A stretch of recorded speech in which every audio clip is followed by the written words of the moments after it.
What's up, everyone? I'm Philly7X, and today we got a pretty much in-depth look at what Season 2 in Cold War is going to bring us, so we're just going to, go through and react, I guess. Now, here's the banner image or whatever. If you watched the announcement trailer or whatever it was like a day or two ago, you saw this guy is going to be like the main villain now. Season 1 we had Stitch, and this one we have this guy whose name is in here somewhere, but a lot of stuff to go over for this. But up first, we're just going to look at the roadmap. I don't think Warzone's getting a new map, but I think they're getting a new area or whatever. I'm assuming it's a boat because that's prison, and similar to how in Blackout we had whatever it was called, like right off the shoreline of construction or whatever. Maybe it's a boat, I don't know. It might say it in the patch notes or whatever, but we'll get to that in a second. Get new multiplayer maps. You got a 6v6, a multi-team, and a gunfight map, which really these are dropping within the season, so the only one we get off launch is this Apocalypse map. New Warzone modes, don't really care for that. And we get the Death Machine as a new score streak within the season. New multiplayer modes, gun game, and stockpile, which gun game's kind of fun, but couldn't really care less about stockpile. If I move my big ass head, we see that we get a new zombie experience, as well as some zombies outbreak challenge event in Warzone, unless it's both in Cold War and Warzone. I don't know what that means. And then we get new operators. We got Naga, who's this guy right here, Maxis, Revis, and Wolf. These are all the people we saw in the trailer the other day. I think I was supposed to make a video on that, but then never did. Again, like in Season 1, we're allowed to go up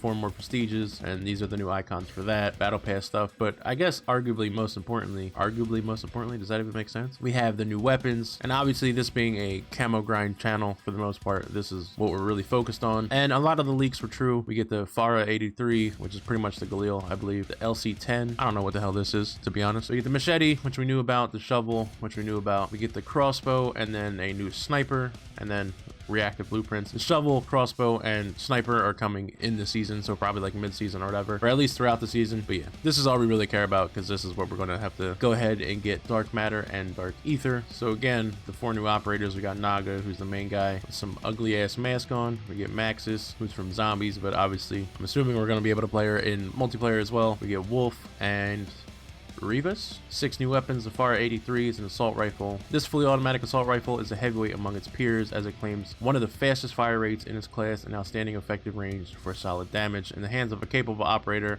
the Farah 83 can be a true force in crushing the opposition. Pretty much what you should expect from this is that all the new guns are going to be broken in Warzone. I feel like that's just the plan. Introduce new weapons, don't balance test them, or maybe they do balance test them and they just purposely make them broken, so that way, it creates hype and people want the new guns in Warzone, so they go out and get Cold War. So you unlock this at tier 15, the LC10 SMG, a well-rounded fully auto submachine gun. The LC10 grants QCB operators the ability to stretch fights out in the mid-range on a smaller agile weapon platform thanks to its solid accuracy and extended effective damage range. Although its damage per shot is on the lower end of the SMG spectrum, its above average fire rate and lower recoil can prove to be a deadly combination. This we get at tier 31. So obviously, it's SMG, it's not going to hit too hard, but if they're pretty much saying there's like no recoil and the fire rate's out of control, then you're just going to pepper people to death. We get a machete, which that's a shovel. Oh, I get it. I don't know why they had this to focus as a machete when this dude's in the background. You got some Indiana Jones, or not Indiana Jones, Crocodile Dundee head ass in the background. Manufactured from a durable steel blade, the machete is a broad, foot-long blade tempered to maximum toughness in order to withstand chipping and breaking, widely used in tropical countries, both as a weapon and as an agricultural tool, and is preferred melee weapon of choice for Naga. Doesn't really say how it fares.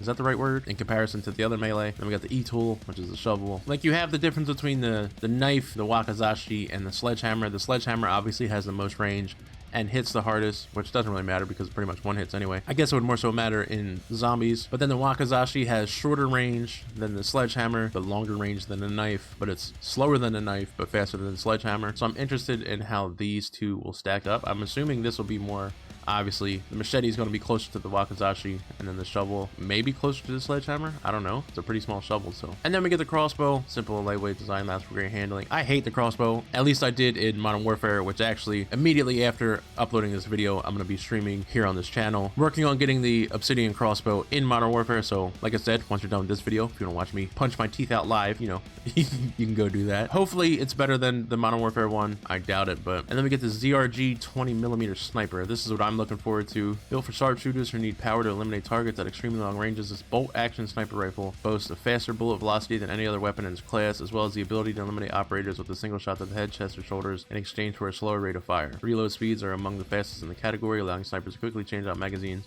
in the face of multiple hostile forces. So I guess it's pretty much the M82, but not semi-auto.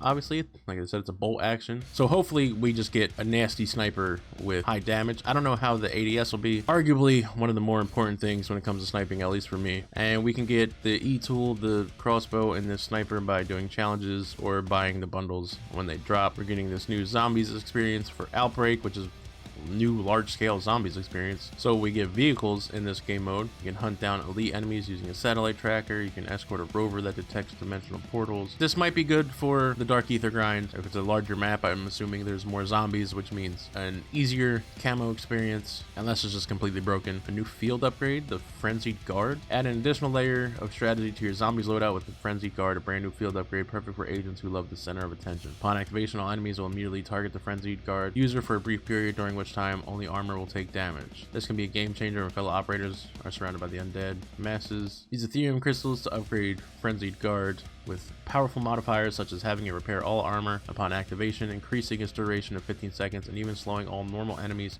to walk speed while it's active. So this could be pretty broken. One thing I learned in getting Dark Ether is that armor is extremely important, especially in later rounds. Obviously the goal is not to get touched, but if you do get touched, you definitely want to have armor. And on top of getting all your armor back, slowing zombies down gives you more time to breathe and like get your head back on. You also get a new ammo mod, the Shatter Blast. The Pack-a-Punch machine and Elemental Pop will now include the Shatter Blast ammo mod, which makes all bullets deal explosive damage. Each bullet also has a chance to explode, dealing additional explosive damage and destroying any impacted armor. So when I hear this, I first think of, oh yeah, like the armored zombies in The Machina will be able to deal with them a lot better. But then you got this Iron Man Hulkbuster looking fucking guy with a flamethrower. So I'm assuming, you know, this is a new ammo mod for a new zombie. And we see this girl in the car, or guy, whatever it is, in the car. So we're pretty much just gonna be able to splatter zombies, I'm assuming, which is sounds like a good time to me. Oh yeah, look.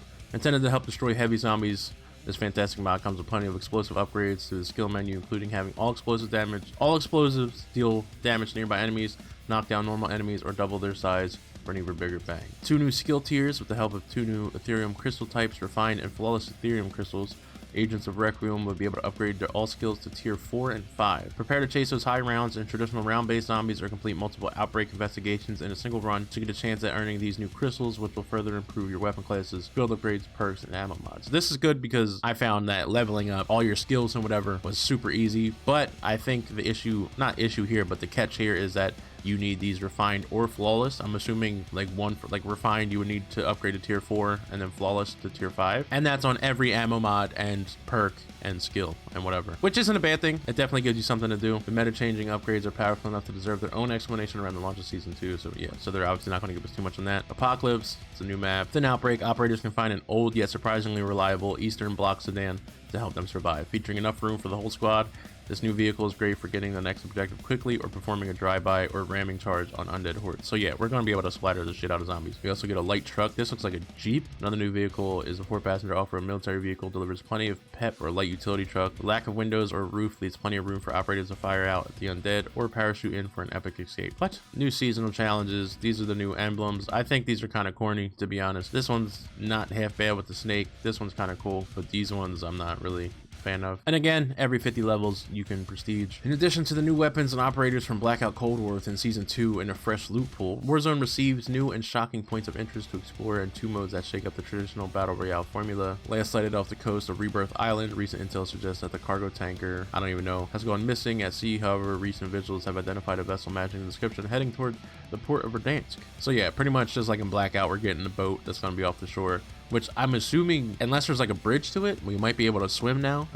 Rebirth, we can get up to 90 people, which is insane. But yeah, nothing really too crazy if you ask me. I am glad that we're getting a new sniper, but you know, we're just gonna have to go ahead and see how that goes. Kind of annoyed that we get 2 melee weapons as well as a crossbow, but it is what it is. Again, we're obviously going to be getting all the new weapons, Dark Matter and Dark Ether, as soon as we can. So if you want to watch me grind those camos live, like I said, I stream here on YouTube. So don't forget to subscribe with the bell so you know not only when I post new videos, but also when I go live. I feel like that was a very redundant sentence. And like I said, as soon as I drop this video, I'm going to be live on the channel grinding the Obsidian crossbow in Modern Warfare because, yeah, I don't know why. I do know why. It's because we're also getting new guns in Modern Warfare apparently, and as much as I hate the Obsidian grind, I do kind of want to go ahead and complete everything. We do have all the base weapons done, all the base weapons Obsidian. We have a handful of DLC or seasonal guns Obsidian, so you know, we're just going to go ahead and finish them all off. So that way when the new guns drop, we can go ahead and get them Damascus, maybe Obsidian, depending on whether or not we have Cold War guns to do. But yeah, again, subscribe so you know when I go live and post new content in regards to Call of Duty camos, amongst other things, but you know, for the most part, I don't know what I'm saying anymore. So yeah, I'm gonna go grind the Obsidian crossbow, so if you want to stop by